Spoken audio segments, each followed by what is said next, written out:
शेवटपर्यंत बोलली जाणारी ही अस्सल संगमेश्वरी बोली पण इथल्या कोकणी माणसासारखीच, इथल्या काटेरी फणसासारखीच, बाहेरून काटेरी बोचरी परंतु आज गोड रसाळ गोमटी, अशा गोड रसाळ गोमटी संगमेश्वरी बोलीतून कोकणच्या लोकसंगीताची, कोकणच्या कला संस्कृतीची तुम्हा सर्वांनाच विनोदी ढंगाने जवळून ओळख व्हावी त्या दृष्टीने टाकलेले पुढचं पाऊल म्हणजेच कोकणचा साज संगमेश्वरी वाद हा कार्यक्रम आणि आदिशक्ती भैरी भगवतीच्या कृपेने आणि तुम्हा सर्वांच्याच आशीर्वादाने 555 प्रयोग या रंगमंचावर सादर करताना मला खूप आनंद होतोय.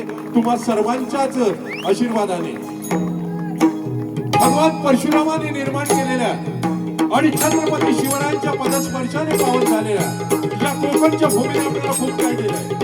जबरदस्त शौर्यशाली पराक्रमी इतिहास, धार्मिक परंपरा आणि याच मातीत रुजणारी आगळी वेगळी कोकणी लोककला, कोकणी लोकसंगीत.